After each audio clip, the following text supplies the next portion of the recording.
Guys, welcome back to my channel. So if you're new here, hi, I'm Jade. Make sure to like and subscribe.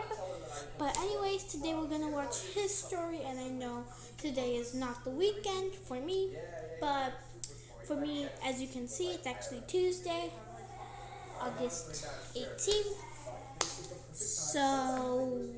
But I just had a test today, and since I'm going to be busy a little bit of the weekend, I decided why not just do this video right now. Plus, I am about to go to bed, so yeah.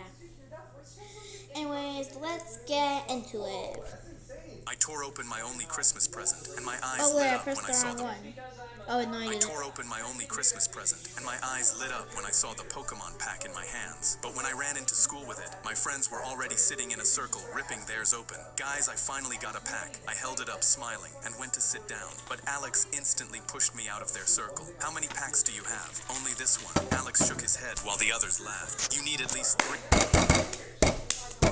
Fake friend, fake friend. Fake friend, fake friend. For a real pack opening. You'll only slow us down. You can't open with us. He turned around and carelessly ripped his 10th pack open, and I felt my heart break. I watched them toss their unwanted cards to the side and walked to my desk with my one pack. I sat down alone and opened it with shaking hands. I peeled back the foil and carefully slid the cards out. A shiny Charizard stared back at me. Before I could even react, Alex screamed from behind me. Holy crap, Ben just pulled a shiny Charizard. The whole circle instantly swarmed my desk. Oh my god, Matt suddenly dragged some chairs over, and the whole circle sat around me. You can play with us, dude. You just pulled a Charizard. Fake friend. This is what we call a fake friend, fake friend. Alex tipped his bag of chips my way. Take as many as you want. Ryan and Brian spread their decks across my desk. What do you think, man? Any good? I sat in the middle of the circle holding my shiny Charizard and couldn't stop smiling. We played for the entire day, my Charizard crushing everyone. Alex high-fived me, and Matt called me genuinely cool. I walked home that Friday still buzzing, but then I saw Mom at the kitchen table. Bills were spread out in front of her. I secretly looked up the value of the Charizard on my phone. $3,500. I thought about how my friends loved me because of my card, then sold it anyway. I tucked the money in chunks around the house so Mom would never know it came from me, and walked into school without it. Alex immediately waved me over. Where's your Charizard? I told him I sold it to help with bills, and the whole circle instantly gasped. Alex shook his head. Why would we even hang out with you then? He grabbed the friendship bracelet he'd given me off my... Hey, you can't do that. The one thing you can never do is when you enter friendship, you cannot just take a bracelet back. That's illegal in friendship. And turned around, closing the circle so I couldn't get in. But this time I didn't care, because now I knew they never wanted me. They wanted my card, and Mom getting to eat was more important than the approval of fake friends. I was walking to work when I saw my childhood Oh yeah, guys, by the way, if you have fake friends, unfriend them before it's too late. But anyways, let's get back to the video. I was walking to work when I saw my childhood bully sitting on the curb with a torn plastic cup in front of him. We locked eyes, and he immediately hid his face behind his cardboard sign. Embarrassed, I saw him like this. Darren used to shove me into lockers so hard my ribs broke, and in 4th grade stole my Spider-Man figurine. Isn't that assault? Why does bro get assaulted, but the police don't do anything about it? Well, he doesn't even call the police, but... I'd spent all summer saving for. He'd bring it to school and dare me to try take it back, so seeing him made me uneasy. I stepped towards him, and he instantly put his hands up. Jeremy, I'm so sorry for what I did to you, but I don't want any trouble. People already kick me here, even What happened to you, bro? What's with the purple stuff?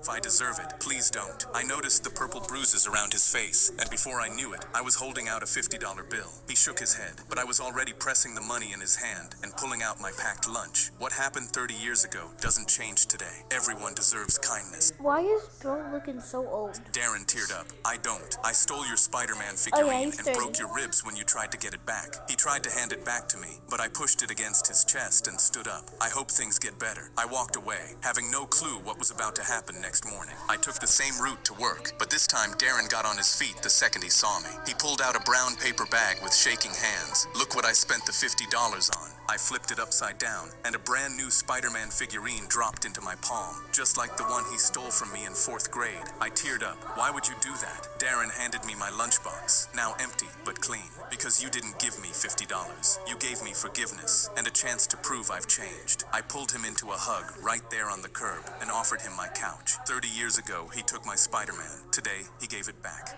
I was walking Clock a it. little over. I went to my community pool and saw my lifeguard Crush talking to another guy. My heart was crushed because I'd been crushing on her all summer and never said a word. But I needed to get her attention to ask her out. So I came up with a plan. I'd fake drown so she could save me. Without thinking, I jumped into the pool and flailed my hands in the air. I was splashing and yelling help with the biggest smile on my face, waiting for her to look. She didn't. I splashed harder. Help! I'm drowning! I looked over and saw she was laughing with that guy and touching his shoulder. I tried to stand up because my plan wasn't working, but I felt my heart drop. My feet couldn't touch the bottom, and I saw the sign that said 10 feet deep. I accidentally jumped into the deep end, and I actually can't swim. My heart was beating faster. I started kicking, but my body kept sinking. Water went into my mouth, and I started choking. I wasn't faking anymore. I was actually drowning. I screamed for real this time, but the kids around me were laughing, thinking I was playing around. I looked at the lifeguard chair. She still wasn't looking. My head went under. I kicked back up, gasping. I was going to die because I was too pussycat to actually talk to her. Everything started going black. Then I felt a hand grab my arm and pull me up. I was on the concrete. She was doing CPR. Then I heard her voice. Can you hear me? Look at me. Stay with me now. I opened my eyes and smiled. Her face was inches from mine. She was looking into my eyes. This was the moment I'd been waiting for all summer. I was about to ask her for her number, but I felt my stomach turn. I knew that wasn't good, but I couldn't hold it in. I threw up an entire pool's worth of water directly onto her face. She screamed and jumped back. I was so embarrassed. Then the guy she was talking to looked down at me and said, "While you were drowning, I got her number." I went to my community pool and the morning of the field trip, my mom taped a phone to my ankle and grabbed my face. If anything goes wrong, you call me right away. Our school had banned all phones after 3 8th graders filmed themselves breaking things in the bathroom, and now a security guard searched every single backpack at the front door every morning with no exceptions. Okay, now I'm scared because in a couple weeks, I mean not a couple weeks, but in like a couple months, my school's going on a field trip. And I have a phone. Y'all, should I be worried? Comment down below. What should I do with my phone?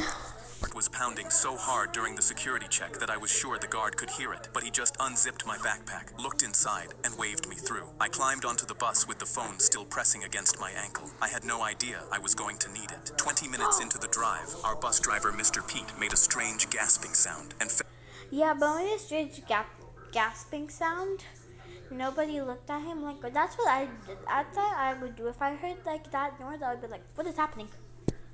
Forward onto the steering wheel. His foot pressed down hard on the gas, and the bus swerved and crashed through the metal guardrail on a bridge. I gripped the seat in front of me and screamed as we got flying buses, bro. flew through the air for 2 full seconds. Then we hit the river like a wall. Water poured in through the broken front window right away, and the bus started tipping nose first toward the bottom. 6 of us threw our whole bodies against the emergency exits, and nothing moved. The doors won't open. The water was already at our waists and rising fast. I reached down and ripped the phone off my ankle and dialed 911 with shaking hands. Our bus is sinking, and we are trapped. The operator stayed completely calm. I have your location. Help is 2 minutes away. The water reached our necks, and kids climbed onto seats, pressing their faces into the last few inches of air near the ceiling. Then something slammed into the back window from outside, and it shattered. The dive team was there, and they started pulling kids out one by one. I sat on the shore shivering as 3 kids got CPR, and thankfully every single one survived. Mr. Pete survived a heart attack because help reached him in time. The school got rid of the phone ban the following week, and my mom always makes sure I have my phone before I leave the house. The morning of the field trip. Wow. Wow. Ooh, that looks good. Anyways, let's continue before I get hungry and start talking about food. But let's continue. My brother Theo sprinted to me after PE, signing frantically. My teacher stole my hearing aid because she thought it was an earbud. Will you help me get it back? I pulled the duct tape and rope from Theo's bag before I could Hey, why we got duct tape and rope in school? and he pointed to the vent behind us. I grinned because this was going to be some epic brother lore. I climbed into the vent without even asking for the plan and crawled through it. We reached the gap above the staff room, where I saw Theo's hearing aid in the confiscated contraband box on the table. I went to speak, but Theo shushed me and pointed his finger. Juan was pouring coffee, the school's blind receptionist who once heard a kid vaping 2 doors away. Any noise, and we were dead. I removed the ceiling tile with my hands trembling on the metal edges, and Theo tied the rope around my waist. He grabbed it and braced. Then he began lowering me. Sweat dripped down my forehead as I descended, seeing Juan stir his coffee, his spoon clinking against the ceramic. He was staring right at me. I reached the box, and my eyes lit up as I reached my hand out towards my brother's hearing aid. But then I heard Theo straining above. My heart dropped as Juan instantly put down his cup. "Who's there?" His feet shuffled towards me while I hung midair like a defenseless turkey. Me and Theo panicked, and he started lifting me, but it was too late. Juan's fingers touched the rope, then my hair, and my cheeks went red with embarrassment. I saw his mouth drop in horror and braced myself expecting a freak out, but his face softened. "I know you," he smiled. "You're that ginger kid with curly hair with the deaf brother." He felt the box underneath me, and his hands found Theo's hearing aid. I heard his teacher took this from him earlier. I know what it's like to lose a sense. I wouldn't wish it on anyone. He pressed the hearing aid into my trembling hand. "Trying to pull a Mission Impossible stunt to get what your brother needs is admirable. Theo's lucky to have you." He walked back to his coffee like nothing happened, and Theo immediately hauled me back up. I placed the hearing aid in his ear, and we crawled back. Now every time we see Juan, we tap his ear. He taps his glasses back at us, because what happened is our secret. My brother Theo sprinted to me after... That's a good teacher now. Oh, guys, today, so guys, as you know, I mean, I don't think you know, because I usually don't tell you the grade I'm in. How many dirt do I have in my inventory? You have 1 dirt in your inventory. So, today, I'm in 4th grade, and my 3rd grade teacher was like the best teacher I've ever had. That's a good question. I like that. And, My screen. That bar on the right side of your screen is your I, flashlight. No, it's not. No, the bar that has your face on it. See, those we're talking. I'm not sure what you're referring to. Could you please provide more context? today I got to see her and got to go inside her classroom. Hey, I'm gonna do the same thing tomorrow. Anyways, let's continue with this. PE. I was sitting on the front porch covered in blood when 3 cop cars boxed me in. A cop pointed his gun at me and told me I was under arrest for murder. I said, "I know, I'm the one who called it in." He froze. They cuffed me and shoved me into the back of a squad car. As we drove away, I looked back at my stepfather's house through the rear window. The same house where my mom died 8 years ago. Everyone called it an accident, but I was there that night. I was 10 years old when I watched him walk away from her body at the bottom of the stairs. They dragged me into a cold room with a metal table and a one-way mirror. The detective slammed a photo down. The dead man on the floor. "You're covered in his blood, and you called it in yourself. This is the easiest case I've had in 20 years. I slid 2 phones across the table. That dead man helped my stepfather kill my mom 8 years ago. Last week, he told my stepfather he couldn't handle the guilt anymore and was going to confess everything to the police. So tonight, my stepfather went back to shut him up for good." The detective's laugh died. "I put a tracker on my stepfather's car 2 years ago and followed him tonight. I heard the gunshot, went inside and checked for a pulse, and that's whose blood this is. Then I called 911. I tapped the second phone. A red dot crawled across the screen. Right now, he's at... How old is bro? Is like what, 13 years old in this video? Why does bro have so much information? That's crazy. pier about to drop the murder weapon in the river. You have 5 minutes before that gun hits the water and he walks free. He stared at me like I was crazy. You expect me to believe some kid in a bloody shirt? You don't have to believe me. You just have to move. The dot inched closer to the edge. He snatched both phones and bolted. 40 minutes crawled by. Then the door burst open and 2 cops hauled my stepfather in dripping wet. Water poured off his hair onto the table. He saw my face and stopped breathing. I leaned forward. 8 years, and you never saw me coming. They dragged him out screaming. The detective came back with no cuffs in his hands, just a nod. I pulled him out of the water and the gun was still in his hand. I walked out the front door and drove straight to my mom's grave, sat in the grass beside her stone, and brushed a leaf off her name. He got life, Mom. I spent 8 years making sure he would. I was sitting on the front... Wow. My My 7-year-old daughter's boyfriend saved her life. She came home dressed like a princess and put her arms in the air. I want you to meet my boyfriend. She stepped aside, and a small boy with a cardboard sword at his hip stood in confidence. She's my queen, and I'm her knight. He put a little tiara on her head. Caitlin walked inside while he followed, and she climbed onto the couch like it was a throne. He immediately got down on one knee, his chainmail clanging, and presented a juice box as his offering for his queen. She took it and coughed. "Excuse me, why isn't it open?" He immediately jabbed the straw through the hole, then took his place standing beside her, resting a hand on. Yeah, guys, whoever you hear in the background, please ignore. That's my mom talking on the phone with somebody imaginary. So just focus on the video. Thank you. Handle of his sword while Caitlin sipped her juice. They watched cartoons like that for an hour. I thought it was the cutest thing until a wasp flew in and landed on Caitlin's arm, buzzing aggressively. She started crying so hard her tiara fell. "I'm allergic. I'm gonna die if it stings me." I shot up from my chair terrified, but the boy was already drawing his sword. "I'll save you, my queen." He slid his cardboard sword slowly under the wasp and carried it across the room while it buzzed. He tipped it out the window, and Caitlin just looked at him like he was her knight in shining armor. He slid his sword back into its sheath, put the tiara back on her head, and took his place beside her throne again, standing like a knight who'd just done his duty. My 7 year I got robbed at knife point, and it became the start of my dream life. I stepped on stage for my stand-up comedy routine and told my best joke. An Irishman walks into a bar. "We just kicked you out. Why the hell are you back already?" The crowd sat silently with folded arms, and a single cough loudly echoed. I walked off with my head dropped, and while walking home, a man with a knife got in my way. "Give me your phone and your wallet." My hands flew up with the phone. I had all my material in my notes app. This was my life's work. As I reached out my hand, I thought there must be a way to save my phone. "Wait," the man clenched his jaw. "If I tell you a joke and you laugh, will you let me keep my phone?" He shot back confused but smirking. "Okay, deal." I took a deep breath. An Irishman walks into a bar. "We just kicked you out. Why the hell are you back already?" The mugger instantly doubled over laughing. Bro, you're a broke boy. You ain't nothing but a broke boy. His knife dropping to his side as tears rolled down his cheeks. That was the best joke I've ever heard. Is that an original? My legs trembled as I told him, yes, I'm a stand-up comic. His face immediately lit up, and he pointed his knife somewhere downtown. My brother actually owns a stand-up comedy club. I could get you in to perform there. My eyes flew open, and he showed me the club's address. It was one of the most known clubs in the city. I smiled and gave him my phone. "Put Why is it crazy how it's named his club? It's crazy.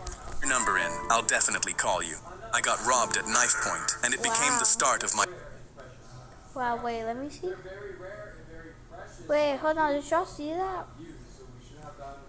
clubs in the That's his club. His story, his club. That's literally his own club. Okay, but anyways.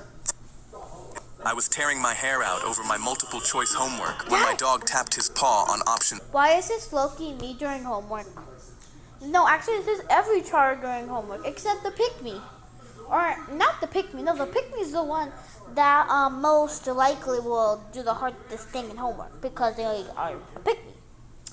But, anyways, what I was going to say was that, what was it? It was, oh, dang it, I forgot. Oh, well, let's get back to the video. See, I read it and saw it actually looked correct. I'm cooked anyway, so I may as well just take your advice. I started circling every answer Brownie pointed at. When I was done, I shoved it in my book bag, excited to see what grade I was gonna get. In class, my teacher handed my assignment back with 100 circled and written in red. She crouched down and said, "I knew you had it." Guys, my mom's making me wash the dishes. So if you hear anything in the background, it's just me washing the dishes. So just focus on the video.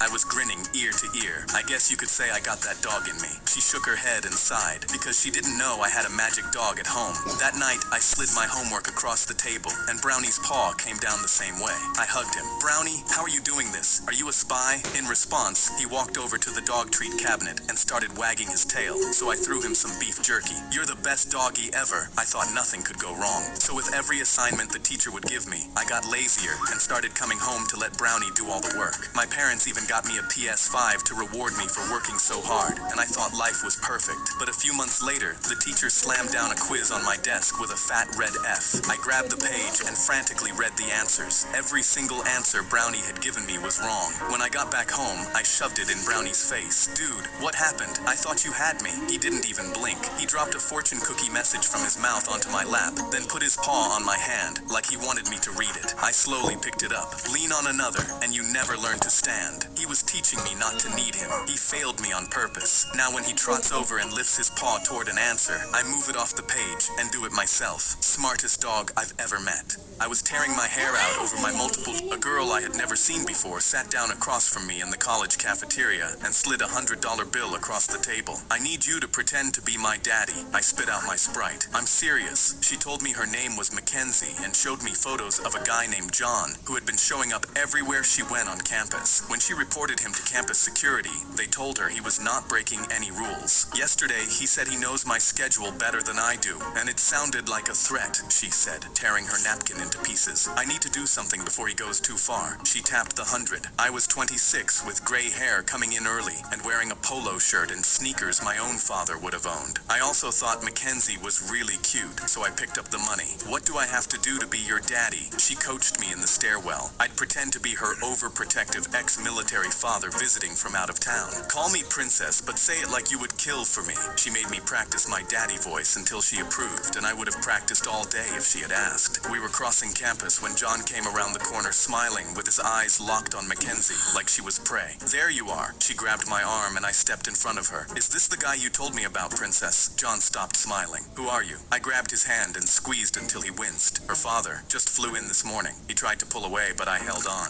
I've spent some time overseas and met a lot of guys like you. Stay away from my daughter. I let go and watched him walk away, cradling his hand. That evening, I sat in the corner of her study group. I stepped out to grab a soda from the vending machine and came back to John with his hand around her wrist. You think you're so smart getting some random guy to... I threw my drink, crossed the room in 3 steps, and punched him so hard that he fell to the floor and did not get back up. The next morning, Mackenzie sat down at my table. He is leaving me alone. I smiled. Good. So what are we now? She picked up her bag. Nothing. It was a business deal. She walked out and never spoke to me again. I was sad because she wouldn't call me daddy anymore, but at least I made $100. A girl I had never seen before sat down across from...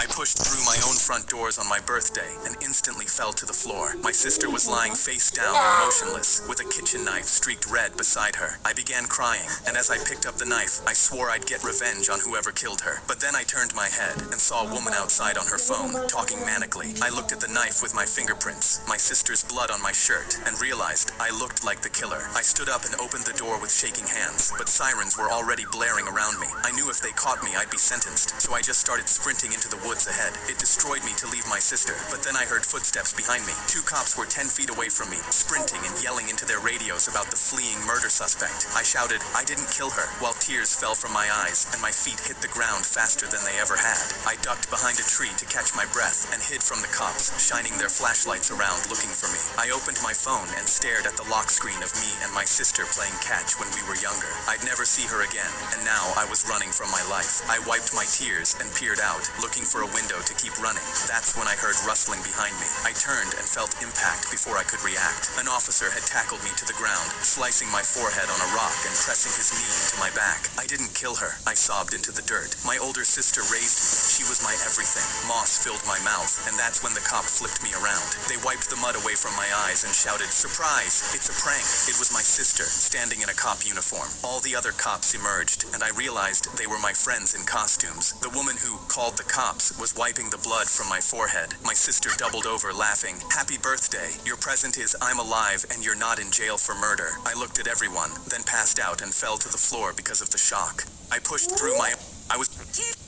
I was in my school library studying for tomorrow's CPR exam when 3 of my classmates burst through the doors. They walked by my table and loudly scoffed. Oh look, the nerd thinks he's gonna be a doctor. They sat a few tables away and started making lots of noise, and the elderly librarian asked them to please be quiet because she had a heart condition. Loud noises put her at risk. They nodded, but then proceeded to ignore her completely. They knocked books off shelves and blasted music from their phones, and when she walked over, threw paper at her and banged their desks. After one of them slammed his computer. She walked over to him, but as soon as she turned around, he grabbed an air horn from his bag and blasted it in her ear. She gasped, grabbed her chest, and immediately slumped to the floor. The three of them froze and went quiet for the first time. They glanced at each other and whispered, "She's fine. She's just shocked. I hope." Another whispered, "Dude, we're gonna be in so much trouble. We can't let anyone know we did this." That's when they turned and saw me. I was staring at the librarian's face, drooping on one side. I told them, "She's having a heart attack. We need to call 911 right now." But they immediately stepped in my way, blocking my path and telling me she was fine and just needed a minute. I tried to pull out my phone to call anyway, but the biggest one snatched it out of my hand and said, "You're not calling anyone. I'm not having anyone find out what happened." I looked past them at the librarian on the floor and saw foam coming out of her mouth. I screamed, "She needs help," but they just repeated, "She's fine. I'm not going down for this." I scanned the room, looking for anything that could help, and spotted a security camera in the corner. I pointed at it and told them, "Everything you just did is already on camera. They're gonna find out what you did anyway." Their faces dropped, and they bolted out of the library, dropping my phone on the floor as they ran. I grabbed it and dialed 911. I dropped to my knees, doing chest compressions on the librarian, just like the textbook instructed. Paramedics burst in minutes later and took over with a defibrillator, and the next morning, police officers walked into the school and arrested the three kids. I was in my school library studying for tomorrow's Keep the secret safe from me. Nobody knows you're out of control, but I see the side behind the closed doors. You move like an animal. I was 400 pounds and waiting for my son to come out of school when his classmate laughed. "Dude, is that your dad? He's literally built like a fridge." Another friend tripped him up and laughed when he fell. "Maybe if your dad wasn't so fat, he could actually help you up without using his walking cane." I looked at my 400-pound self in the mirror and realized something needed to change. That evening, I tried going on my first walk in years, but I only made it to the end of the street before I had to take a break and sit down on the curb, sweat soaked through my shirt, while kids coasted past me on their bikes. "Run, Forrest, run!" I got so angry that I immediately got up and started chasing after them, but my knees started crumbling under the pressure of my own weight, and I instantly stopped and turned around. When I got home, I instinctively reached for the family size of Chips Ahoy, unwrapped the blue plastic, and let them melt on my tongue. My mouth was still salivating when my son walked in. His chin started to shake, and his voice cracked. "You're not gonna give up, right, Dad?" I turned red and shoved the cookies into the trash can. "No, son. No, I'm not." After that, I stopped counting the days I wanted to give up and started counting the pounds I was losing instead. 10, then 40, then 100. And a year later, I pulled into the same pickup spot 140 pounds lighter. For the first time, I shut off the engine and got out to wait for my son by the gate. I saw the same boys on the low wall, and this time when they thought I wasn't listening, one of them turned to my son and said, "I still feel bad about what you told us to say about your dad when you knew he was listening." My son stood next to him. "It was worth it. He heard the whole thing about you calling him a fridge, and he changed the next day. Plus, it had to be done." I was eavesdropping when the doctor told him he had less than a year to survive if he didn't start losing weight. My son had tears streaming down his face when he turned towards me and realized I'd been listening the whole time. We locked eyes, and he whispered, "Something had to change. I wasn't gonna let you die." I was 400 pounds and waiting. I was watching the New Year's fireworks exploding while my dog sat calmly beside me. Gringo did 2 years in Iraq with me and wasn't scared of loud noises, but then a lit firework came flying straight at us. I scrambled to get Gringo, but I wasn't fast enough. The firework went off near his leg, and Gringo immediately yelped. When I looked over, a punk teenager was staring at us and smirking from the pavement. Maybe now that dog will... Nah, man, if that was me, I'm gonna be like, I'm gonna walk over there. I don't care if you're autistic or anything, but I'm going, BAH!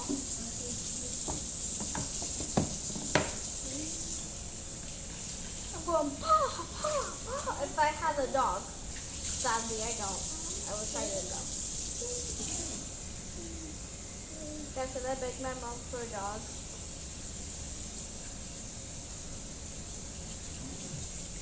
But anyway, let's continue with the video. Or as I was saying, if someone did that my dad to my dog, if I had one again, I would be like, now listen here. If you mess with my dog again, I will get a bat and toss it in your head. But anyways, finally start being scared of my fireworks. I balled my fist as I wanted to lay him out, but I couldn't hit a teenager. I drove Gringo to the hospital as he sat silently shaking in my car, quiet despite the terrible pain. The vet told me they'd have to amputate his leg.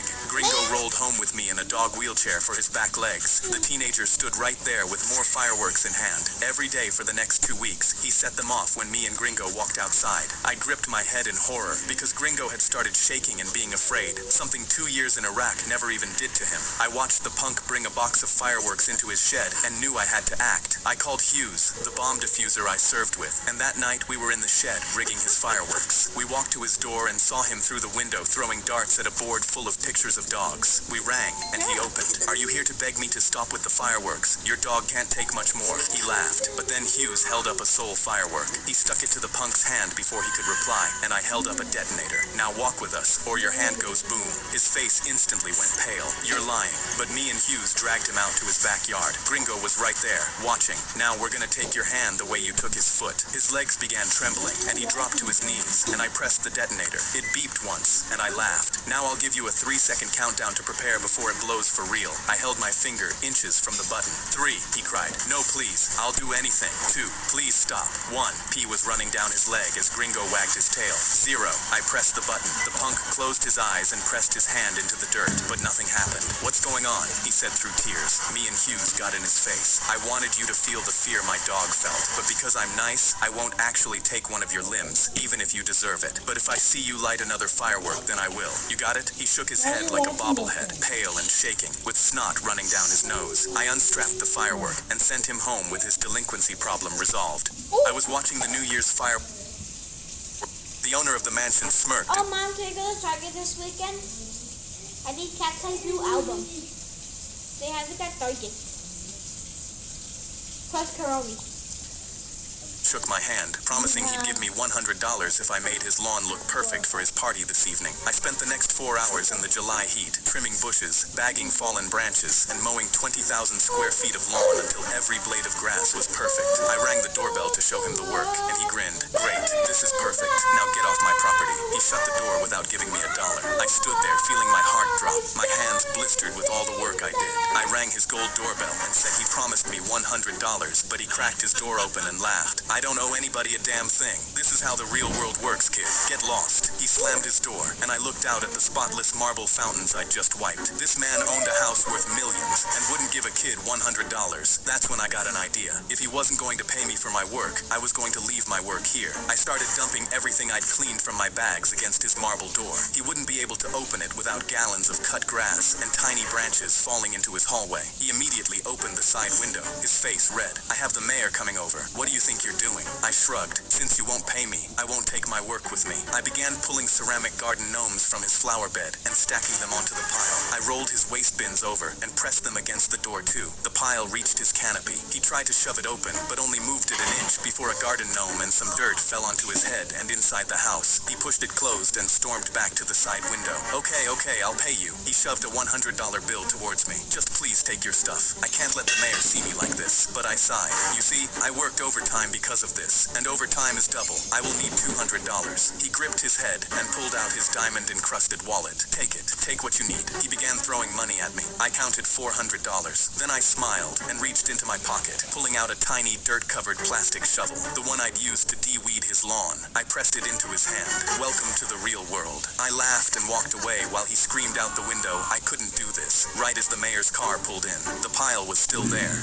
The owner of the mansion smirked and shook my hand, promising he'd give me $100 if I made his lawn look perfect for his party this evening. I spent the next 4 hours. I looked at the kitchen drawer, and my mom pointed at me from across the room. "Don't even think about it." That drawer had been locked my whole life, and the key lived on a chain around her neck that she never took off, not even to sleep. My brother dropped to his knees in front of it one afternoon with a paperclip, and she appeared in the doorway behind him without making a sound. "Nice try. You're grounded for a month." We spent our entire lives guessing what was inside. My brother thought it was love letters. My sister thought one of us was adopted, and I thought it was money. When our mom passed away at 80, my brother flew in from across the country, and my sister drove 4 hours. We stood in the kitchen the morning morning after the funeral, and I held the tiny key in my hand and stared at the drawer. My brother could not stop pacing back and forth across the kitchen floor. Whatever was in that drawer had been worth wearing a key around her neck for 30 years, and we were about to find out why. My brother grabbed my arm. Wait, what if we don't want to know what's in there? I hesitated for a second, but then my sister put her hand on my shoulder.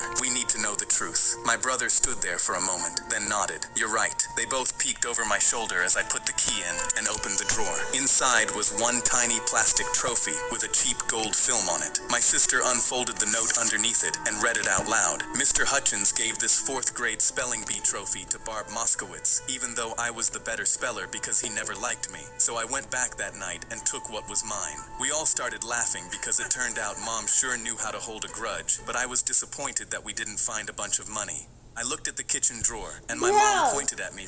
Bro. Okay then. Let's continue on. The judges laughed when my autistic son pulled out a Rubik's Cube at the talent show. What can you even do with that little thing? Caleb climbed onto the stool and set the cube down. So guys, as I said in my last video when I reacted to her story, autistic children are very smart. Without saying a word, I watched his hands start moving before the judges even stopped laughing. His hands tore across the cube in a blur of twists and clicks. 7 seconds later, he set it down. Solved. He'd been doing this since he was 4. The judges stopped smirking. He turned the stool to face the wall and solved the next cube without looking. His fingers found the edges by feel, working corners he couldn't see. The gym started murmuring. A teacher walked up and scrambled a fresh cube. Caleb tied on a blindfold, felt the cube like he was reading Braille, and started twisting. 18 seconds later, he held up a solved cube. The applause was real now. He pulled out a board with 25 scrambled cubes and a 5x5 grid. The gym went silent, except for the clicking. He picked them up one by one, solving each in seconds and placing them to match a pattern only he could see. When he placed the last cube, the school logo was staring back at the audience in perfect pixels. Caleb stood up and bowed, and the gym went crazy, screaming and applauding. The vice principal walked past the judges' scores and handed Caleb the trophy herself. He took it, set it on the floor next to him, and reached for another cube. The judge who'd laughed first walked over with her hand out, but Caleb didn't look up. She finally lowered her hand and walked back to her seat. The gym was still cheering, but Caleb hadn't noticed. He was already 3 seconds into the next cube. The judges laughed when my autistic son pulled out a mosquito landed on my ear and buzzed. You're almost there. You got this. I was so delirious from the heat on my solo hike that I had to remind myself it wasn't real. I tipped my empty bottle over my mouth and one Okay guys, so after this show, we're gonna watch a video of his.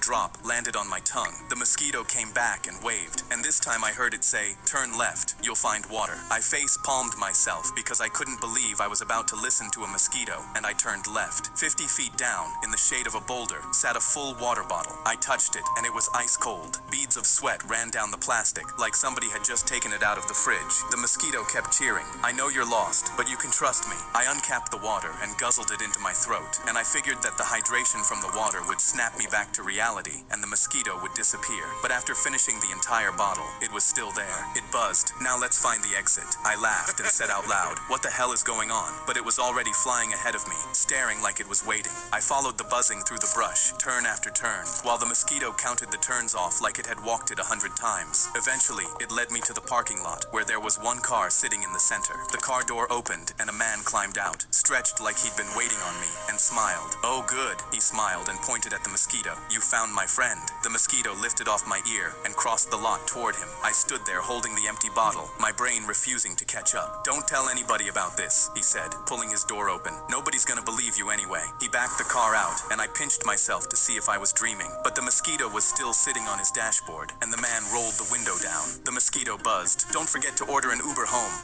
A mosquito landed on... Okay guys, now it's time to watch one of his videos. Quickly watch I was robbing a corner store with one hand in my jacket like I had a gun when I heard sirens approaching in the distance. I ran out, and an old pickup swerved onto the curb beside me, arm out the window. "Grab on, I'll help you escape." I hesitated for a second, but I knew I didn't have a choice, because if I ended up in prison, my son would be an orphan. So I grabbed the side and pulled myself in as it took off, with no idea where we were going. 2 cop cars screamed past going the other way while I stayed low, and for a second I actually thought I'd gotten away with it. I banged on the back window. "Who are you? Where are we going?" He didn't answer and just kept driving like I wasn't there. That scared me more than the sirens. I gave him my address, but when we blew past my street, I swung a leg over to jump off, but a cop car was parked on the corner, so I ducked back down. The truck slowed down in front of a school, and my hand started trembling because it was my son's school. Why would a total stranger drive me to my son's school? He parked across from the gate as the dismissal bell rang and finally spoke. "Watch the gate." The doors opened, and my son walked out with his fist in a smaller kid's collar and his palm out flat. "You know what I want." The kid handed over a crumpled $5 bill. I felt sick. My 12-year-old was robbing kids the same way I'd robbed the store. I spun around. "Who are you?" The driver finally turned around. "The store you robbed is mine. Your boy's been stealing from it since March." I jumped off, crossed the street on shaky legs, and grabbed my son's wrist. "Let go." The kid bolted, and all the tough guy energy drained out of my son's face. "Dad?" I walked him back and leaned in the driver's window. "Why'd you stop for me?" He turned the key. "I didn't stop for you." He looked back at my son with pity in his eyes. He drove us back, and my son watched while I put every dollar I'd stolen back on the counter. I robbed him for $180. He gave me back my son. I was robbing a... Anyways, guys, now it's time to watch one of his videos.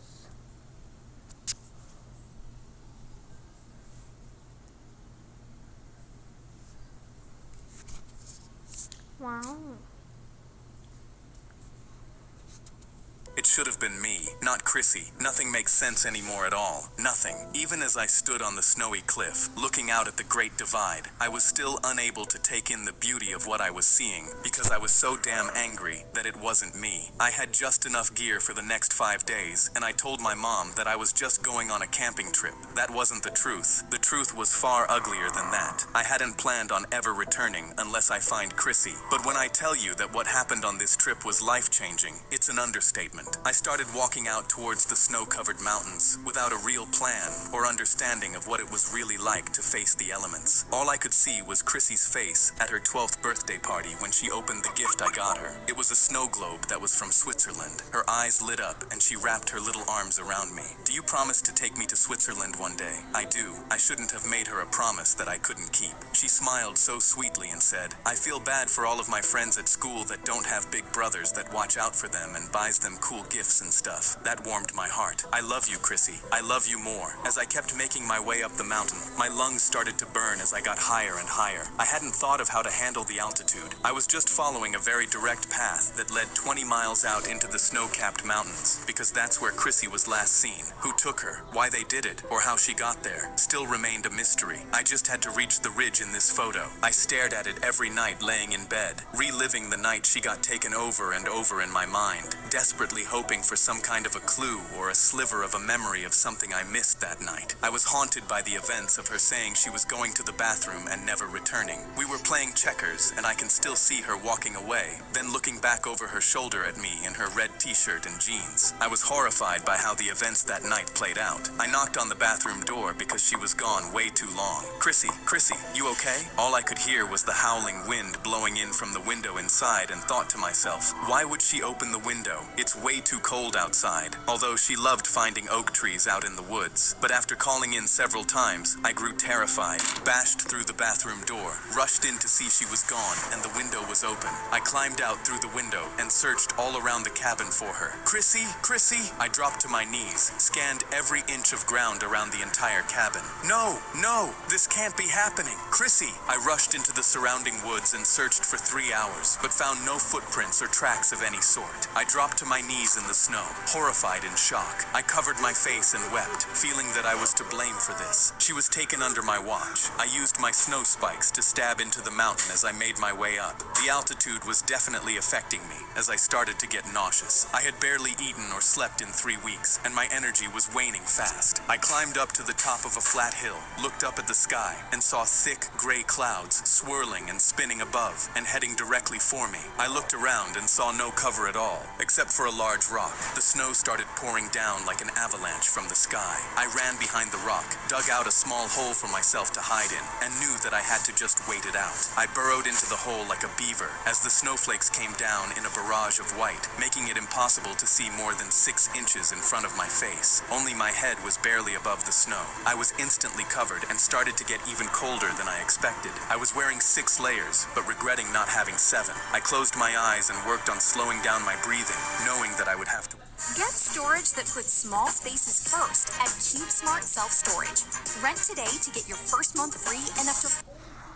I closed my eyes and worked on slowing down my breathing, knowing that I would have to wait. I saw my mother's face in front of me and played out the last moment we shared when she said, "Don't go out there alone. You're not used to harsh elements of nature, son." She was right. I wasn't, but her concern was coming from somewhere else. I know you think you'll be able to find Chrissy, but if the FBI and the cops couldn't even find her, you won't. That pissed me off. They didn't even try and walk into the mountains. They just assumed that if she was taken up to Crest Point, that she was dead. Well, I call bullshit. That's a lazy assumption. It's out of their jurisdiction. Even if they wanted to go up to the mountains, they can't. They could have called whatever cops are in the jurisdiction. I'm telling you, something's not right. My mom shook her head, at a loss. Why does it seem like you're giving up on her? I'm not. Really? Then tell me what you've done to try and find her in the last 3 weeks. Go ahead, tell me. She had nothing to say. And I know you blame me because she went missing while I was with her. I know you do. Don't even try and deny it. My mom stayed quiet, showing me that she did feel rage towards me for being the last person that was with Chrissy before she was taken. That was the last thing we shared before I turned my back on her and walked out. I wasn't sure how much time went by when it stopped snowing, but I did know that I became a lot colder from sitting in that hole of ice. My hands and feet were completely numb as I climbed out and started trudging through the snow towards Crest Point. I took out my compass and grew terrified because it somehow got shattered. I shook it, hoping it would work, but it was useless. I picked up my pace, moving as fast as I could to avoid frostbite. I ran straight for at least an hour, thought of Chrissy and what she must have felt like being dragged through here. My heart ached thinking how terrified she must have felt. The snowing had stopped, so I looked up in the distance towards Crest Point and realized, wait a minute, that's not the same ridge from the picture. I lost my breath, panicked, pulled out the photo and tried to see if it matched. I froze. It didn't match it. I spun around and realized that I must have gotten turned around after the blizzard and ran in the wrong direction. I was completely lost. I zigzagged in different directions, searching for Crest Point. I held up my picture, then squinted at each mountain I saw, praying for a match. Horrendous thoughts raced through my mind of getting lost out here and just dying, frozen over in the ice. How would my mom react, knowing that she warned me not to do this? That motivated me. I will not let my mom be right. Then I saw something sticking out of the snow. I couldn't tell if it was an animal or what as I slowly approached it, and then saw a red t-shirt that looked familiar. I pulled it out of the ice and realized that it was Chrissy's. I held it tight for a few seconds, then saw that it was partially ripped. What happened? I kept her t-shirt, saw a ridge in the distance, looked at my photo, and I found an exact match. I headed towards Crest Point. I was shivering,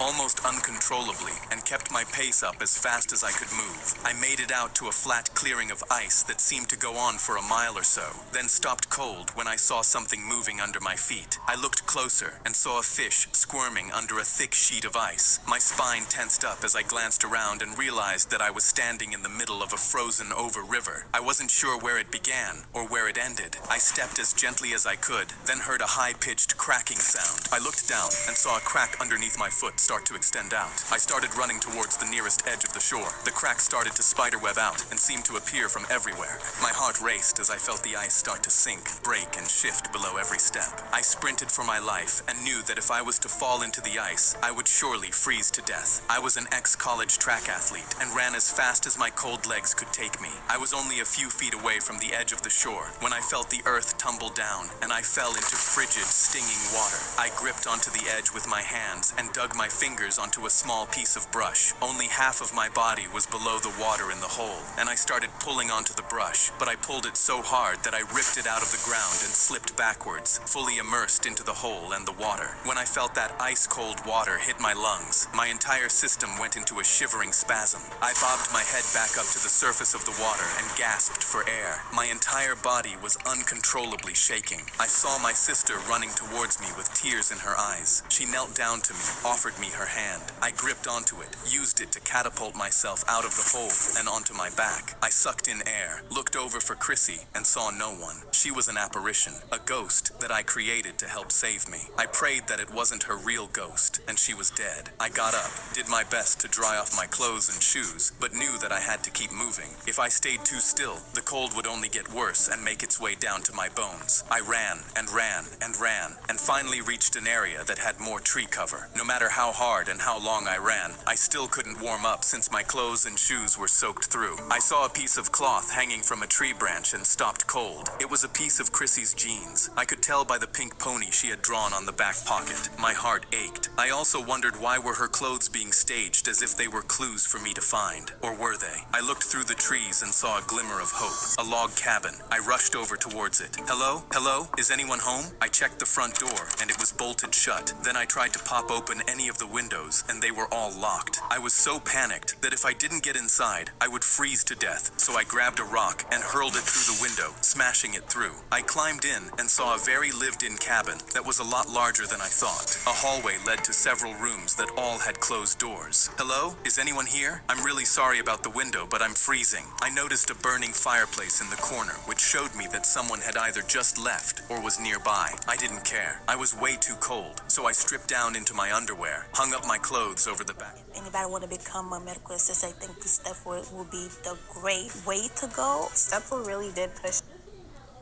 I didn't care. I was way too cold, so I stripped down into my underwear, hung up my clothes over the back of a chair, and warmed my hands beside the fire. I saw a small, sparkling, fuzzy thing out of the corner of my eye, turned and spotted Chrissy's snow globe, the one I gave her. My stomach churned as I picked it up and realized she was here. She was inside this cabin at some point. I saw Chrissy's face swinging around an oak tree and holding the snow globe as we played hide and seek. She was laughing loudly and running away from me. I'm gonna get you! She'd always hide behind an oak tree. I rushed into the hallway and kicked in the first door to see a little girl's bedroom full of toys, dolls, and small dresses. I checked the closet and didn't find her. I rushed out of the room, kicked in the door to the next bedroom, and saw another little girl's room with similar toys and dolls. My world was spinning. Was I actually close to finding her? My heart stopped when I looked through the bedroom window and saw a tall, lanky man with a long beard in his 50s walking past and heading to the front door of the cabin. He had a small dead deer slung over his shoulder, and he was whistling an eerie tune. I thought about hiding, quickly looked around and realized he would see all of my clothes draped over the chair anyway. I was still in my underwear, which made the situation even weirder, but I had to face him, and I definitely needed a weapon in case he was some freak kidnapper. I grabbed a knife from the counter and hid it behind my back. I went into the living room and saw him hesitate when he noticed the broken window. He poked his head in through the busted open hole and saw me. I'm really sorry, sir. I didn't have a choice but to break it and get warm. I fell into the lake. He glared at me with a quiet coldness, dropped his dead animal by the door, then entered. Don't worry, I'll pay to fix it. He realized that I was in my undies. Damn right you'll pay for it. What the hell are you doing all the way out here? My little sister, Chrissy, went missing 3 weeks ago. I clutched tightly onto the knife behind my back as he studied me with his beady eyes. What you got behind your back? I felt a quiet terror creep in. Have you seen my sister? I asked you what you got behind your back, and I asked you if you've seen my sister. We stared at each other, neither one of us relenting. Flashes of Chrissy's face swirled before me, and I felt ready to use the knife if I had to, and gritted my teeth. I think he realized that I wasn't playing around, so he broke away first, lit a cigarette, and sat in his rocking chair. Your sister got taken by the man I've been hunting for the last 6 years of my life. I wasn't sure if he was lying, and held up the snow globe. Where did you get this? I found it in the snow. I cleaned it because it was covered in blood. My throat tightened. When was that? 2 weeks ago. It gave me new hope and a new trail to try and find the man that's been snatching up little girls for over 30 years. I'm a retired cop, and this bastard is the only one that ever haunted me. I got so close so many times, but I never caught him. I held the knife by my side, not feeling like he was as much of a threat. That's why I moved out here, because every one of his victims always passed by this cabin at some point. What's his name? He has several. The latest name he goes by that I call him is the Moonlight Murderer. I was terrified to ask this. Do you think my sister's still alive? The truth? Probably not. But he has been known to keep his victims alive for a long time. It just depends on what he thinks they can do for him. If some of them have certain skills, he tends to use them until he doesn't have a need for them anymore. Was your sister good good at anything? She knows how to cook. Before my dad passed, he was a chef and taught her. For your sake, I hope she's alive. Why do you have little girls' clothing in both bedrooms? Because I share custody of my 2 daughters every other week with my ex-wife. The faint sound of scratching started, and my eyes darted around to hear where it was coming from. What is that sound? The bearded man shifted around, uncomfortably, then stood up. I don't hear anything. The scratching went away, then returned. You can't hear that? He listened closer. Yeah, that's my animal outside. Sometimes the animal's body twitches. He stepped outside and confirmed it. Yep, that's it. I wasn't sure what to believe because I felt like this guy was hiding something. This last hunt I just went on, I discovered something. An underground compound built underneath the snow. I just saw it about an hour ago, and that's where I believe he's living and doing all of his bad deeds. How about you put on some clothes and we go up and take a look? I nodded, and he put his hand out to shake mine and said, "My name's Kevin, by the way." I reluctantly shook it. We hiked up the mountain towards another ridge in silence. The bearded man kept glancing sideways at me as we made our way up. If we do encounter this man, I expect you to have my back, just like I'll have yours. I nodded, felt terrified because I had no idea what I was walking into. But for some strange reason, I had this eerie, creeping sensation that I was getting closer to Chrissy. What made it even stranger was I saw her up ahead, peeking her head around an oak tree and signaling that I follow her. It's right up here after these trees. We made it to an open clearing, and he stopped at a spot where the ground looked darker below the snow. He wiped several inches of ice melt away from what looked like a large black wheel. I haven't been down here before, so I have no idea what awaits us. Are you ready? Yes. He spun the wheel, and it opened up into a staircase that went down as far as I could see. He pulled out a handgun and took a deep breath. I'll go down first. He started climbing down, and I followed. The staircase went straight down into a black hole below us. My heart was racing as I kept making my down further. The bearded man reached the bottom, and we were in a long tunnel that seemed to stretch in every direction. The smell of sewage hit me like a ton of bricks. Any idea where this leads? Nope. I guess we start walking. Pick a direction. He gestured with his gun, and I didn't want him to be behind me. After you. He held his gun by his side, and we headed down the tunnel and came up to a metal door. One thing I noticed as my hands were trembling was that he seemed way too comfortable down here. He swung open the metal door to reveal a room full of children's toys, and I completely froze in my tracks when I saw a man step out of the shadows, and he looked exactly like the bearded man, except he was bald and held a machete. They both stared at each other as if they were going to murder each other, then broke into smiles. "Twinny, twinster." They shared a hug, and I grew horrified. "What's happening?" Kevin stepped towards me. "I'd like you to meet my twin brother, Carl." "Carl, this is a random hiker who broke into our cabin down the mountain. It's so great to meet you, random hiker. Can I ask you a question?" I was trembling, sweating, couldn't speak at all. "I'll take that as a yes. Are you ready to experience the depths of hell?" They both shared a maniacal giggle. I knew before I was about to fight for my life that I had to try and find Chris.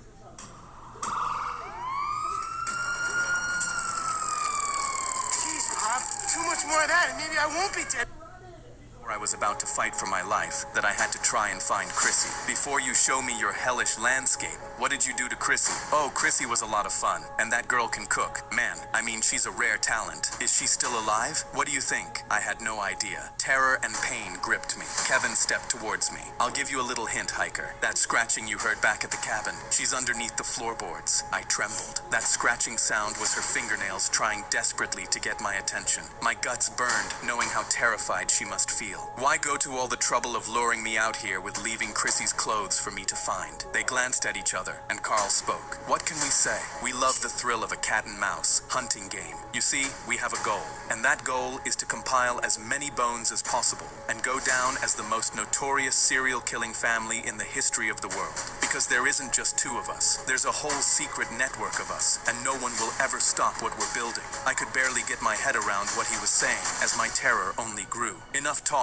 It's time for you to escape the halls of hell, hiker." Carl raised his machete and smiled. "You better start running." I swung the door open and sprinted down the tunnel towards a room I had recognized that we passed by. It was some type of machine shop, so I picked up the pace, hoping to find some type of a weapon. I heard Carl slamming his machete against the pipes, getting off on the thrill of the hunt. My heart was racing a million miles an hour, and I thought about my mom and gathered strength from seeing her face. Then I saw Chrissy's apparition leading me towards the engine room and quickly waving me over. I cut a hard right down another tunnel, and the twin freaks were gaining fast. I made it to the engine room door, kicked it open, and saw a shirtless, hairy-chested, toothless man holding an axe. His eyes lit up when he saw me. "Hello, little kitty. Have you come to play?" I went to turn around, but saw Kevin and Carl racing towards me. I was trapped in between all three of these animals. In the blink of an eye, I looked to my right and saw a coiled-up chain. I rushed over to it, spun it over my fist so I could use it as a pair of brass knuckles. Kevin and Carl rushed in, machete raised. "Ah, I see you've met Uncle Lenny. He does clean up for us around here." I looked down at the ground and noticed pools of dried blood. I needed to make a decision if I was to survive and save Chrissy. I would have to become the ultimate predator. I took a step towards Uncle Lenny and saw him raise his axe. He was overweight and way too slow.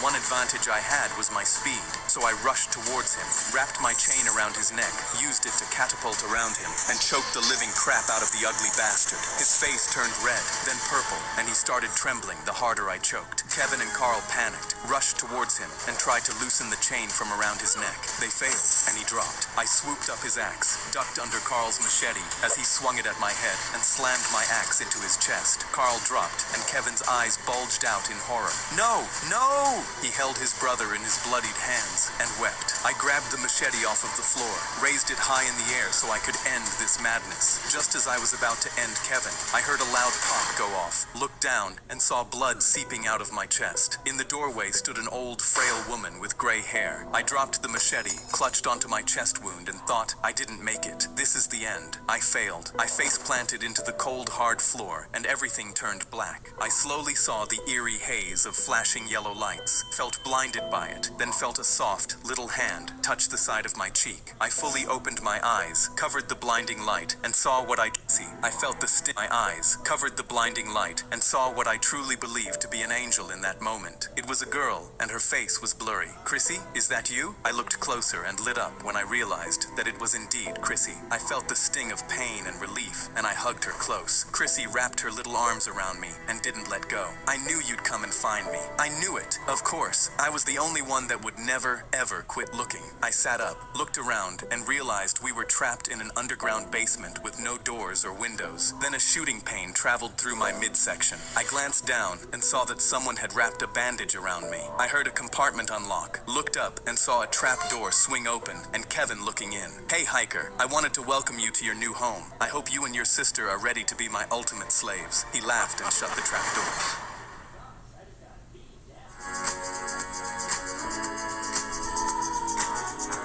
Okay guys, but anyways, that's all for today. Thanks for watching. Make sure to like and subscribe and put notifications up if you have not already done that. But tell me what you want me to react to next. Bye guys, love you. Good night. If it's night for you, because for me it's 9:47 at night. So yeah, bye.